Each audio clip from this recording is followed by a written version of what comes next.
সিলেট জেলা truck pickup commandment শ্রমিক ইউনিয়নের সাংগঠনিক সম্পাদক জনাব মাসুম আহমদ লস্কর সাহেবকে ওনার সংক্ষিপ্ত বক্তব্য রাখার জন্য অনুরোধ করছি। বিসমিল্লাহির রহমানির রহিম।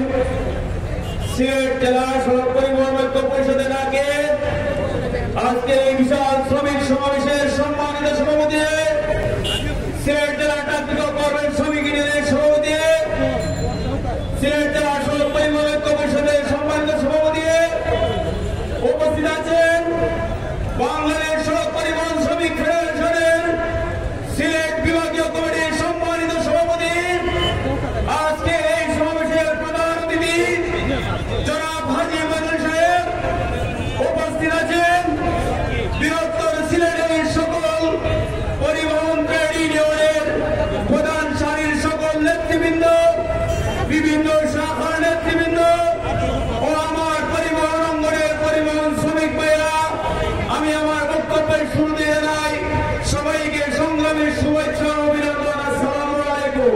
প্রিয় উপস্থিতি, আজকের এই সমাবেশের আলোচ্য সূচি আপনারা পূর্বের বক্তব্যের কাছ থেকে অবহিত হয়েছেন।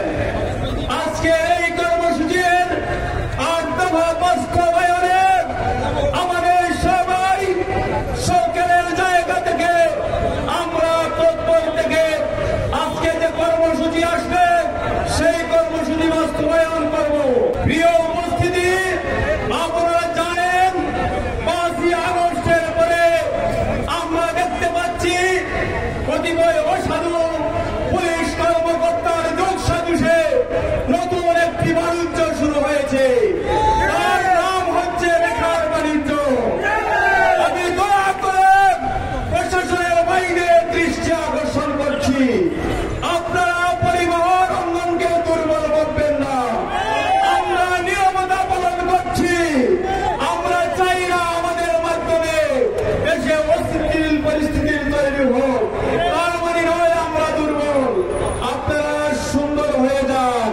পাশাপাশি আমাদের দাবি আপনারা মামলা দিবেন, আমাদের পার্কিং এর ব্যবস্থা রাখবেন না। সিএনজির উপরে মামলা দিবেন, আপনি রাস্তা বন্ধ করে ব্যবসা বাণিজ্য জুড়িয়ে রেখেছেন। বন্ধ হয়ে গেলে দেখা যায় হাঁটার ব্যবস্থা নাই, আপনি সিএনজির উপরে মামলা দিচ্ছেন। আমি সিএনজি কি খুলে নিয়ে আমার ঘরে রাখবো? আমি ট্যাক্সি খুলে নিয়ে ঘুরে বেড়াবো? সেটা তো রাস্তায় চলবে। যদি আপনারা কারো দ্বারা প্রভাবিত হয়ে আমাদের উপরে সব কর্মকাণ্ড চালান, আমরা বসে থাকবো না। সিলেটের পাথরঘাটায় আপনারা সকলেই অবহিত হয়েছেন, আমাদের সরকারি যে নিষেধাজ্ঞা ছিল সেটা প্রত্যাহার হয়েছে এবং এই প্রত্যাহারের পিছনে যদি একক কোন ভূমিকা থেকে থাকে তাহলে পরিবহন অঙ্গনের। বিগত দিনে পরিবহন অঙ্গন, পরিবহন সেক্টর আমাদের কর্ম ফিরে পাওয়ার জন্য আন্দোলন করেছিল এবং এই প্রত্যাহার সেই আন্দোলনের প্রতিফল। আমি